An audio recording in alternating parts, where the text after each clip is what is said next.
నమస్తే welcome to morning edition నేను మాదిరి ముందుగా బులెటిన్ హెడ్లైన్స్ చూద్దాం హైదరాబాద్ ఉమ్మడి రాజధానిపై ఏపీ హైకోర్టులో పిల్ మరో 10 ఏళ్లు హైదరాబాద్ను రాజధానిగా ఉంచాలని పిటిషన్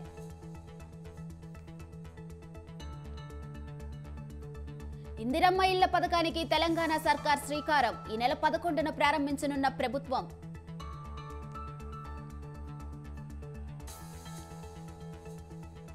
నేడు రెండో రోజు ఏపీ బీజేపీ ముఖ్య నేతల భేటీ అసెంబ్లీ పార్లమెంట్ అభ్యర్థుల ఎంపికపై చర్చ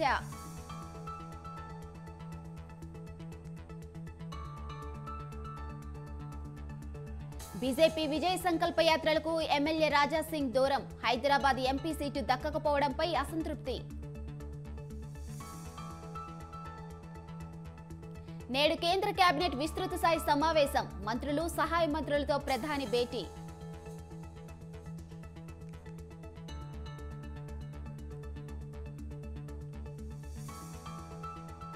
బీజేపీ ఆర్ఎల్డీ మధ్య కుదిరిన సీట్ల సర్దుబాటు యూపీలోకి 80 సీట్లలో 2 ఆర్ఎల్డీకి కేటాయింపు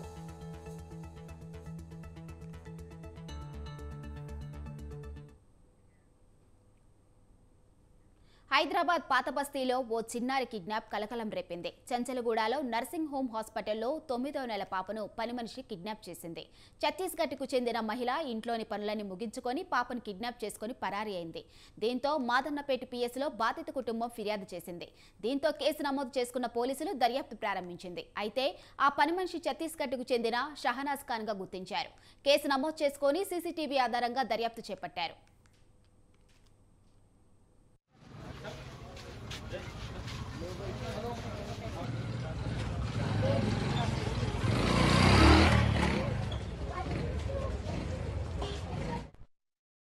హైదరాబాద్ పాత బస్తీలో ఓ చిన్నారి కిడ్నాప్ కలకలం రేపింది. చెంచలగూడలో నర్సింగ్ హోమ్ హాస్పిటల్లో 9వ నెల పాపను పని మనిషి కిడ్నాప్ చేసింది. ఛత్తీస్గఢ్కు చెందిన మహిళ ఇంట్లోని పనులన్నీ ముగించుకొని పాపను కిడ్నాప్ చేసుకుని పరారీ అయింది. దీంతో మాదన్నపేట పిఎస్లో బాధిత కుటుంబం ఫిర్యాదు చేసింది. దీంతో కేసు నమోదు చేసుకున్న పోలీసులు దర్యాప్తు ప్రారంభించింది. అయితే ఆ పని మనిషి ఛత్తీస్గఢ్కు చెందిన షహజాన్ ఖాన్గా గుర్తించారు. కేసు నమోదు చేసుకుని సీసీటీవీ ఆధారంగా దర్యాప్తు చేపట్టారు. ఇక ఇదే అంశంపై మరింత సమాచారం మా ప్రతినిధి ఉషా ఫోన్లో అందిస్తారు. చెప్పండి ఉషా.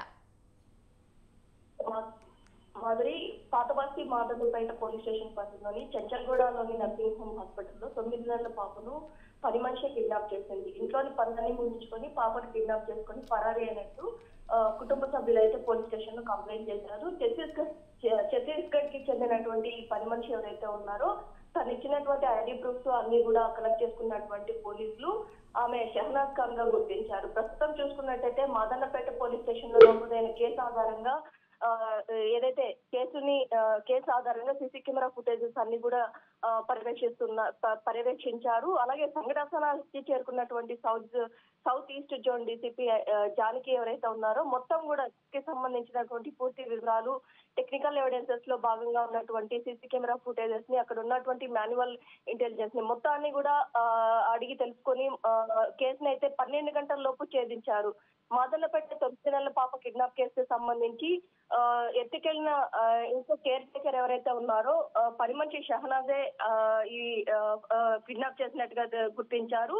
తల్లిదండ్రుల ఫిర్యాదుతో రంగంలోకి దిగినటువంటి పోలీసులు 3 టీమ్స్ ని ఏర్పాటు చేశారు. కిడ్నాపర్ మహిళ ఎవరైతే ఉన్నారో విస్తృతంగా ఆమె కోసం అయితే గాలింపు చేశారు. మొత్తం మీద ఇమ్లీ బస్ స్టాప్ ఏదైతే ఉందో జహీరాబాద్ కి సమీపంలో ఉన్నటువంటి ఇమ్లీ బస్ స్టాప్ దగ్గర బస్ ఎక్కినట్లుగా గుర్తించారు. జహీరాబాద్ లో తెల్లవారుజామున కిడ్నాపర్ ని అదుపులోకి తీసుకున్నారు పోలీసులు. ప్రస్తుతం చూసుకున్నట్టయితే ఈ కేసుకి సంబంధించి 12 గంటల లోపు కూడా ఛేదించినట్టుగా తెలుస్తోంది. ఓవరాల్ గా 3 టీంలు కూడా విస్తృత స్థాయిలో ఏదైతే పాప ఆచూకీ కోసం అయితే గాలింపు చర్యలు చేసి 12 గంటల లోపు తల్లిదండ్రులకు అప్పగించారు. కిడ్నాప్ అయిన పాప కథ అయితే సుఖాంతమైనట్టుగా తెలుస్తోంది. మాదిరి, thanks for the updates.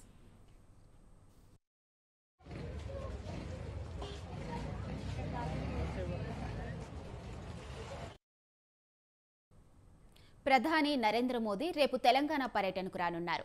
Adilabad పర్యటనలో భాగంగా ప్రధాని మోదీ పలు అభివృద్ధి పనులకు శంకుస్థాపన చేయనున్నారు. పలు అధికారిక కార్యక్రమాలతో పాటు బహిరంగ సభలో పాల్గొంటారు. ఆదిలాబాద్ బేలర్ మహారాష్ట్ర వైపు వెళ్తున్న రహదారిని అభివృద్ధి చేసేందుకు దాదాపు 450 కోట్ల రూపాయల నిధులు మంజూరు చేశారు.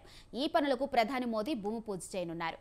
ఆదిలాబాద్లో మౌలిక సదుపాయాలు, అండర్ గ్రౌండ్ మురుగునీటి పారుదల, మంచినీటి వ్యవస్థ వంటి వాటికి అమృత్ పథకం కింద 250 కోట్ల రూపాయలను మంజూరు చేసి ఆ పనులకు కూడా శంకుస్థాపన. రామగుండం 800 మెగావాట్ల విద్యుత్ థర్మల్ పవర్ ప్లాంట్ను ప్రారంభించనున్నారు.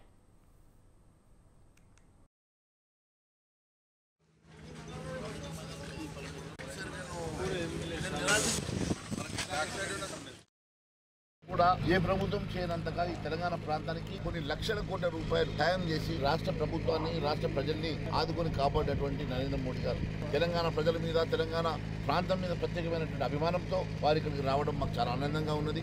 గతంలో ఆదిలాబాద్ ఒక పార్లమెంట్ సభ్యుడిని మేము బహుమానంగా ఇచ్చాం. ఈసారి అత్యధిక మెజార్టీతోటి మరోసారి ఆదిలాబాద్ పార్లమెంట్ నుంచి అత్యధిక మెజార్టీతోటి భారతీయ జనతా పార్టీకి బహుమానంగా ఇవ్వడమే కాకుండా యావత్ తెలంగాణలో అత్యధిక సీట్లు మేము గెలవబోతా ఉన్నాం. ఖచ్చితంగా తెలంగాణలో రాబోయేది కాషాయం జెండా, రేపు రాబోయేది రామరాజ్యం అని కూడా తెలియజేస్తాం. ఈ ప్రాంతంలో గౌరవ ప్రధానమంత్రి గారు ఈ ప్రాంత ప్రజల మీద ఉన్నటువంటి ప్రత్యేక అభిమానంతో ఈ ప్రాంతంలో ఒక ట్రైబల్ యూనివర్సిటీ కానీ, పసుపు బోర్డు కానీ, మరి అనంతరం ఇందిరా ప్రియదర్శిని స్టేడియంలో భారీ బహిరంగ సభకు ప్రధాని మోదీ హాజరై ప్రసంగించనున్నారు. ఈ సభకు కేంద్ర మంత్రులు, ముఖ్య నాయకులు వస్తున్నారని బీజేపీ ఎమ్మెల్యే పాయల్ శంకర్ తెలిపారు.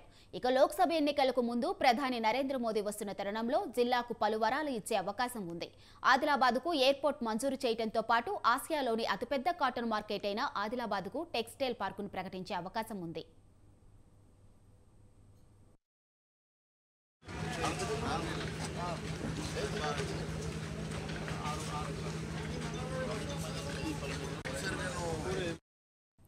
ఇక ఇదే అంశంపై మరింత సమాచారం మా ప్రతినిధి శ్రీనివాస్ ఫోన్లో అందిస్తారు. చెప్పండి శ్రీనివాస్. Good morning Soni. ఈ నెల 4న దేశ ప్రధానమంత్రి నరేంద్ర మోడీ ఆదిలాబాద్ జిల్లాలో పర్యటించనున్నారు. ఆదిలాబాద్ జిల్లా పర్యటనకు సంబంధించి రేపటి పర్యటనకు సంబంధించి పూర్తి స్థాయిలో ఏర్పాట్లు అయితే కొనసాగుతున్నాయి. ఇప్పటికే ఇందిరా ప్రియదర్శిని స్టేడియం దగ్గర ఈ భారీ బహిరంగ సభకు సంబంధించి ఆదిలాబాద్ ఎమ్మెల్యే పాయల్ శంకర్ ఆధ్వర్యంలో ఏర్పాట్లు అయితే పూర్తి చేస్తున్నారు. రేపు ఉదయం ప్రధానమంత్రి బయలుదేరి ఆదిలాబాద్ కు మధ్యాహ్నం వరకు చేరుకుంటారని చెప్పేసి కూడా ఎమ్మెల్యే పాయల్ శంకర్ చెప్తున్నటువంటి పరిస్థితి. అంతేకాకుండా ఏదైతే లోక్సభ ఎన్నికలు సమీపిస్తున్నటువంటి నేపథ్యంలో ఈ ఆదిలాబాద్ పర్యటన ప్రధానమంత్రి ఆదిలాబాద్ లో ఇది ఆదివాసీ జిల్లాలో పర్యటించడం అయితే ఒక రకంగా చాలా ఆదిలాబాద్ జిల్లా ప్రజానికమైతే అనేక ఆశలు పెట్టుకున్నటువంటి పరిస్థితి. ప్రధానమంత్రి అనేక హామీలు ఇచ్చేటువంటి అవకాశాలు ఉన్నాయి. అదేవిధంగా ఆదిలాబాద్ ఎప్పటి నుంచో ఎయిర్పోర్ట్, అదేవిధంగా అతిపెద్ద కాటన్ మార్కెట్ అయినటువంటి ఇక్కడ 2 ఎయిర్పోర్ట్ తో పాటు టెక్స్టైల్స్ ఇండస్ట్రీ కూడా ఏర్పాటు చేసే అవకాశాలకు సంబంధించి హామీ ఇచ్చేటువంటి అవకాశాలు ఉన్నాయని చెప్పేసి అయితే ఆశాభావం వ్యక్తం చేస్తున్నటువంటి పరిస్థితి. ఇటు లోక్సభ ఎన్నికలే ప్రధానంగా ఆదిలాబాద్ జిల్లా నుంచే లోక్సభ ఎన్నికలకు సంబంధించి శంకారావం పూరిస్తున్నట్లుగా కూడా తెలిసింది. దాదాపుగా ఇటు అన్ని పార్టీలకు కూడా ఆదివాసీ జిల్లా నుంచే మొట్టమొదటిసారి ఎన్నికల శంకారావాన్ని పూరించడంతో విజయవంతంగా ఏదైతే ఎన్నికల్లో విజయం సాధిస్తున్నటువంటి నేపథ్యంలో అందరూ కూడా ఈ ఆదిలాబాద్ ని ఎంచుకున్నట్టు కూడా తెలుస్తుంది. అందులో భాగంగానే దేశ ప్రధాని నరేంద్ర మోడీ కూడా ఈ ఆదిలాబాద్ ఆదివాసీ జిల్లా నుంచి కూడా లోక్సభ ఎన్నికలకు సంబంధించి ప్రచార పర్వం అయితే మొదలు పెట్టిందని చెప్పొచ్చు. దీనికి సంబంధించి ఇప్పటికే పూర్తి స్థాయి ఏర్పాట్లు అయితే కొనసాగుతున్నాయి.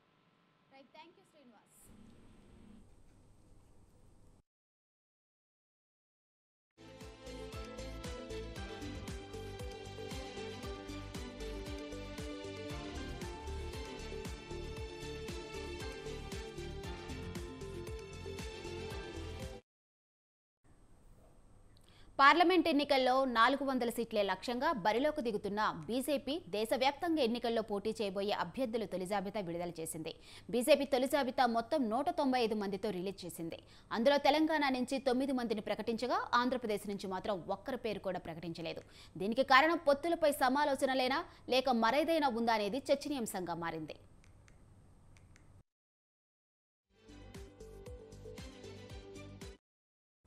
ఆంధ్రప్రదేశ్ ఎన్నికల హడావిడి జోరుగా నడుస్తుంది. అటు అధికార ప్రతిపక్షాలు అభ్యర్థులను ప్రకటిస్తూ విస్తృతంగా ప్రచారాలు చేసుకుంటున్నాయి.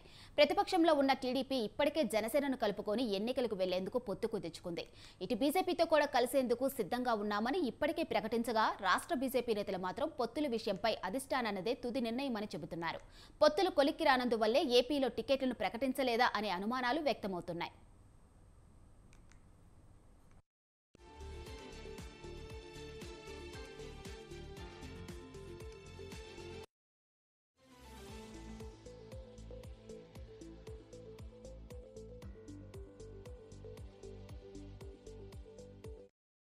ఏపీలో కొన్ని స్థానాలైనా గెలిచి తన ఉనికి చాటేందుకు బీజేపీ తీవ్ర కృషి చేస్తుంది. ఏపీలో ప్రధాన పార్టీలు టికెట్లు ప్రకటిస్తూ ఉండగా సీట్లు దక్కక అసంతృప్తితో ఉన్న నేతలను అక్కును చేర్చుకుని టికెట్లు కేటాయించాలనే యోచనలో బీజేపీ ఉన్నట్లు సమాచారం. దీనికోసమే పొత్తులపై తుది నిర్ణయం తీసుకోవట్లేదనే ప్రచారం కూడా రాష్ట్ర వ్యాప్తంగా జరుగుతుంది. ఆపరేషన్ ఆకర్ష్ కోసమే బీజేపీ సీట్లు ప్రకటించలేదని, కూటమితో కలిసేందుకు జాప్యం చేయటంలో ఇది కూడా ఒక కారణమని రాజకీయ విశ్లేషకులు అంటున్నారు. ఇక ఇదే అంశంపై మరింత సమాచారం మా ప్రతినిధి రవిచంద్ర ఫోన్లో అందిస్తారు. చెప్పండి రవిచంద్ర, దేశవ్యాప్తంగా ఎన్నికల్లో పోటీ చేయబోయే అభ్యర్థుల తొలి జాబితా విడుదలపై, అలాగే తొలి జాబితాలో ఏపీ నేతల పేర్లు కూడా లేవని తెలుస్తుంది. దీనిపై పూర్తి అప్డేట్స్ ఏంటి? మాదిరి బీజేపీ, జనసేన, తెలుగుదేశం కూటమిపై మాత్రం ఆంధ్రప్రదేశ్ లో అదేవిధంగా దేశవ్యాప్తంగా రసవత్తర చర్చ అయితే సాగుతుంది. అసలు పొత్తు ఉంటుందా ఉండదా అనే దానిపైన క్లారిటీ రాకపోవడంతో ఉత్కంఠత అయితే కొనసాగుతుంది. అంటే జనసేన అదేవిధంగా తెలుగుదేశం అధినేతలు సైతం బీజేపీతో పొత్తుంటుందని గతంలో వెల్లడించారు. అయితే పొత్తులపై స్పష్టత రాకపోవడంతో కొంత ఆందోళన అటు కార్యకర్తల్లో అదేవిధంగా నేతల్లో అయితే మొదలైంది. కొన్ని సీట్లు ప్రకటించి మిగిలినవి ప్రకటించకపోవడానికి బీజేపీతో పొత్తే కారణం అనేది అయితే చెప్తున్న నేపథ్యంలో ఈ పొత్తుపై క్లారిటీ రాలేదు. దేశవ్యాప్తంగా 400 సీట్లు గెలిపే లక్ష్యంగా బీజేపీ దాదాపు 192 సీట్లను బీజేపీ ఇప్పటికే ఎంపీ స్థానాలను ప్రకటించింది. అందులో తెలంగాణ నుండి కూడా 9 ఎంపీ అభ్యర్థులను ప్రకటించి ఏపీ నుండి మాత్రం ఒక్క అభ్యర్థిని కూడా ప్రకటించకపోవడం తెలుగుదేశం జనసేనతో పొత్తులోకి వెళ్తుందా అనే చర్చ అయితే సాగుతుంది. అయితే మరోపక్క అభ్యర్థులు ఆయా నియోజకవర్గాలు వారి పేర్లు వాటిని మరో విధంగా తీసుకొని బయోడేటాలు కూడా తీసుకుంటున్నారు. అంటే మొత్తం అన్ని స్థానాల్లో కూడా తెలుగుదేశం జనసేనతో పొత్తుకు వెళ్ళకపోతే అన్ని స్థానాల్లో పోటీ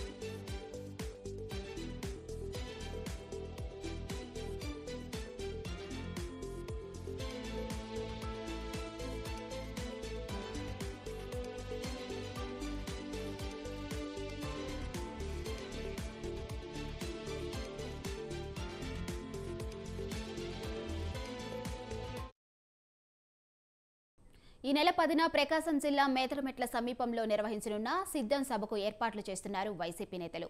మేదరమెట్ల వద్ద నిర్వహించే సిద్ధం సభలో సీఎం జగన్ వైసీపీ శ్రేణులకు దిశానిర్దేశం చేస్తారన్నారు. ఈ 4 నెలలలో వైసీపీ ప్రభుత్వం అమలు చేసిన సంక్షేమ పథకాలను ప్రజలకు వివరించనున్నారు. రాబోయే ఎన్నికలకు సంబంధించిన మేనిఫెస్టోలో పొందుపరచబోయే అంశాలను వివరిస్తానని చెప్పారు.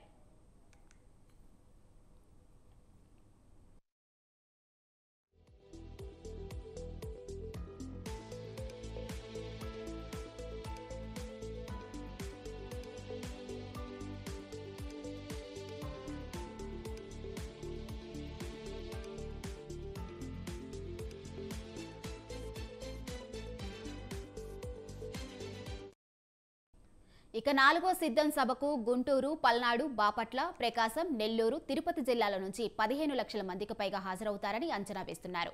100 ఎకరాల్లో సభా ప్రాంగణం సిద్ధం చేస్తున్నట్లు వైసీపీ నేతలు తెలిపారు. 175 అసెంబ్లీ స్థానాలు, 25 పార్లమెంటు స్థానాలు గెలిపే లక్ష్యంగా స్పష్టం చేశారు. మార్చి నెల 10వ తారీఖున బాపట్ల పార్లమెంటు పరిధిలో 4వ సిద్ధం మహాసభ వైఎస్ఆర్ కాంగ్రెస్ పార్టీ జరుపుకుంటుంది. ఆ మహాసభను ఉద్దేశించి అదే చివరి మహాసభ సిద్ధం మహాసభ అవుతుంది. ఈ యొక్క మహాసభలో 10వ తారీఖున జరగబోయేటటువంటి మహాసభలో రాబోయేటటువంటి కాలంలో రాబోయే 5 సంవత్సరాల కాలంలో తిరిగి అధికారంలోకి వచ్చిన తర్వాత మనం మేనిఫెస్టోలో పొందుపరచబోయేటటువంటి అంశాల గురించి కూడా గౌరవ ముఖ్యమంత్రి వర్యులు ఈ సభలో తెలియజేస్తారని మీ అందరికీ కూడా తెలియజేసుకుంటున్నాను. 10వ తారీఖు తర్వాత బహుశా 13వ తారీఖు కానీ 14వ తారీఖు కానీ ఎన్నికల ప్రకటన వెలువడవచ్చు. ఆ వెలువడిన తర్వాత ఎన్నికల మా యొక్క గౌరవ ముఖ్యమంత్రి వర్యులు పార్టీ అధ్యక్షులు ఎన్నికల ప్రచారానికి శ్రీకారం చుట్టి ప్రతి ఇంచుమించుగా మ్యాక్సిమం ఎన్ని నియోజకవర్గాలు కవర్ చేయగలరో అన్ని నియోజకవర్గాలని కూడా కవర్ చేసుకునేటటువంటి అవకాశం ఉంది. మా ప్రకాశం జిల్లా నుంచి అత్యధికంగా ఈ సభకు హాజరవుతారని కూడా తెలియజేసుకుంటా ఉన్నాం. ముఖ్యమంత్రి గారి సభకి అందరూ కూడా వచ్చేదానికి సిద్ధంగా ఇప్పటి నుంచి అడుగుతున్నారు. సార్ ఈ సభకి మాకు ఏమైనా వెహికల్స్ ప్రొవైడ్ చేస్తారని కూడా అడుగుతూ ఉన్నారు. కానీ కొంతమంది స్వచ్ఛంగా వచ్చేదానికి కూడా రెడీగా అవుతూ ఉన్నారు. ఏ పరిస్థితుల్లో కూడా ఈ సభ సక్సెస్ అవుతుందని మరి ఎందుకంటే ఈరోజు చూస్తున్నారు తెలుగుదేశం ప్రభుత్వం వాళ్ళు చేస్తున్నటువంటి తెలుగుదేశం జనసేన కలిస్తే ఏమీ కాదనేది ప్రజలు ఈరోజు నిరూపిస్తారని కూడా తెలియజేసుకుంటా ఉన్నా. ఖచ్చితంగా మా ప్రకాశం జిల్లాలో ఇక ఇదే అంశంపై మరింత సమాచారం మా ప్రతినిధి శ్రీనివాస్ ఫోన్లో అందిస్తారు. చెప్పండి శ్రీనివాస్, ఈ నెల 10న ప్రకాశం జిల్లా మేదరమెట్లలో సిద్ధం సభ జరగనున్నట్లు తెలుస్తుంది. దీనిపై అప్డేట్స్ ఏంటి? మాధురి, ఈ వైసీపీ పార్టీ వైనాట్ 175 175 నియోజకవర్గాల గెలిపే లక్ష్యంగా భారీగా సిద్ధం సభలను సన్నద్ధానికి సిద్ధమైంది. ఇందులో ఆంధ్రప్రదేశ్ రాష్ట్రానికి సంబంధించి నలుదిక్కులా కూడా 4 సిద్ధం సభలను ఏర్పాటు చేయాలని పార్టీ అధిష్టానం నిర్ణయించింది. ఇందులో భాగంగా ఇప్పటికే ఉత్తరాంధ్రకు సంబంధించి భీమిల్లోనూ, అదేవిధంగా కోస్తా జిల్లాలకు సంబంధించి ఏలూరు జిల్లాలోను, అదేవిధంగా రాయలసీమ సంబంధించి రాప్తాల్లోనూ 3 సిద్ధం సభలను పూర్తి చేశారు. అయితే చివరిది మరియు 4వదైనటువంటి సిద్ధం సభను ప్రతిష్టాత్మకంగా నిర్వహించాలనేటువంటి ఉద్దేశంతో భాగంగా మధ్య ఆంధ్రప్రదేశ్ లో ఉండేటువంటి ఈ ఉమ్మడి ప్రకాశం జిల్లా వేదికగా నిర్వహించేందుకు సర్వం కూడా సిద్ధం చేస్తూ ఉన్నారు. మొదటగా ఈ సిద్ధం సభను 3వ తేదీన ఉమ్మడి ప్రకాశం జిల్లా ఇప్పటి బాపట్ల జిల్లాలోని అద్దంకి నియోజకవర్గం మేదరమెట్ల సమీపంలో ఉన్న పి గుడిపాడు వద్ద చెన్నై మరియు కలకత్తా జాతీయ రహదారి ఆనుకొని ఉన్నటువంటి 100 ఎకరాల సువిశాల ప్రాంగణంలో ఏర్పాటు చేయడానికి సిద్ధమవుతున్న పరిస్థితి. అయితే అక్కడ ఉన్నటువంటి విస్తీర్ణం మరియు దాని యొక్క పనులు ఆలస్యం కావడంతో ఈ 3వ తేదీ నుంచి 10వ తేదీకి సిద్ధం సభను మార్పు చేయడం కూడా జరిగింది. అయితే ఈ సిద్ధం సభలో భారీ ఎత్తున నిర్వహించేందుకు ప్రతిష్టాత్మకంగా తీసుకున్నటువంటి వైసీపీ అధిష్టానం సుమారు 100 ఎకరాల సువిశాల ప్రాంగణాన్ని కూడా మొత్తం సిద్ధం చేసింది.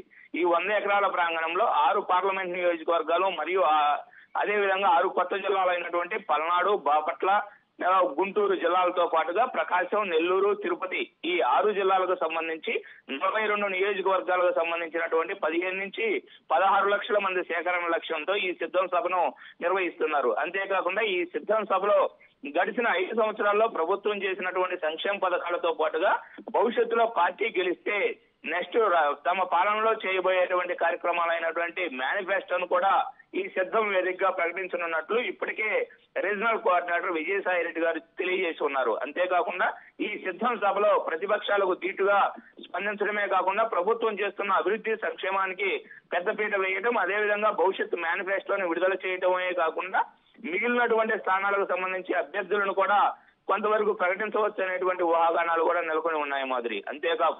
అంతేకాకుండా ఈ సిద్ధం సభలో దాదాపుగా మొత్తం కూడా సుమారు 15 నుంచి 16 లక్షల మంది పాల్గొంటారు కాబట్టి వారికి అవసరమైనటువంటి అన్ని రకాల ఏర్పాట్లను కూడా ఇక్కడ మొత్తం సర్వం సిద్ధం చేసి పెట్టారు.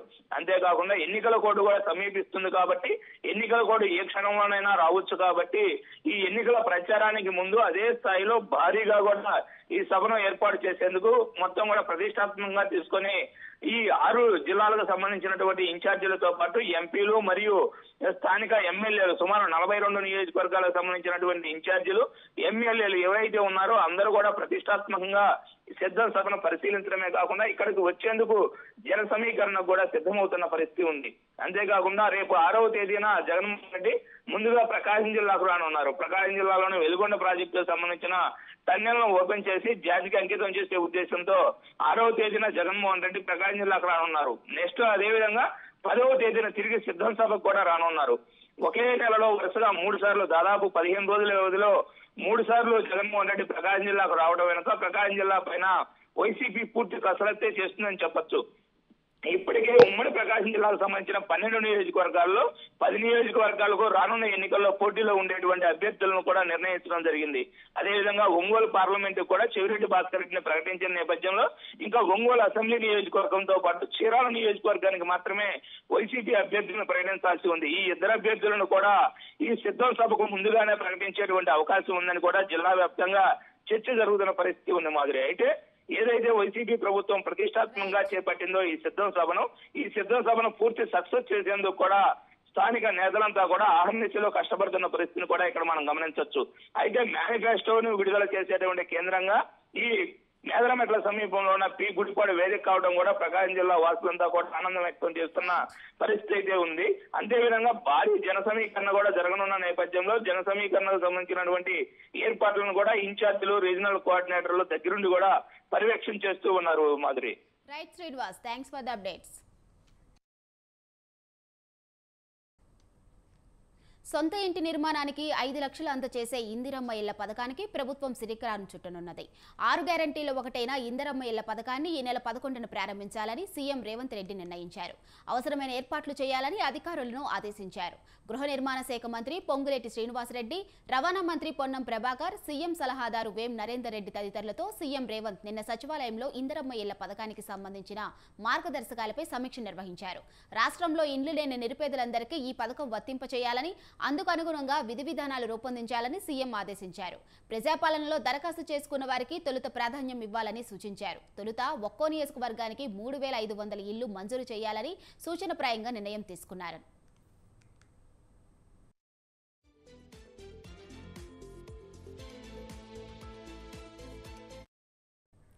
ఇక ఇందిరమ్మ ఇండ్ల పథకంలో ఇంటి స్థలం ఉన్న వారికి అదే స్థలంలో కొత్త ఇంటి నిర్మాణం కోసం 5 లక్షలు ఇస్తారు. స్థలం లేని నిరుపేదలకు ఇంటి స్థలంతో పాటు 5 లక్షలు ఇస్తారు. నిధులు ఏ దశల్లో విడుదల చేయాలనే దానిపై నిబంధనలు సిద్ధం చేయాలని, లబ్ధిదారులకు అందాల్సిన నిధులు దుర్వినియోగం కాకుండా కట్టుదిట్టమైన మార్గదర్శకాలు రూపొందించాలని సూచించారు. సొంత జాగాలో ఇల్లు కట్టుకునే వారికి ఉపయోగపడేలా వివిధ రకాల ఇంటి నమూనాలు, డిజైన్లు రూపొందించాలని పేర్కొన్నారు. ఇంటిలో తప్పనిసరిగా వంటగది, టాయిలెట్ ఉండేలా చూడాలని సూచించారు.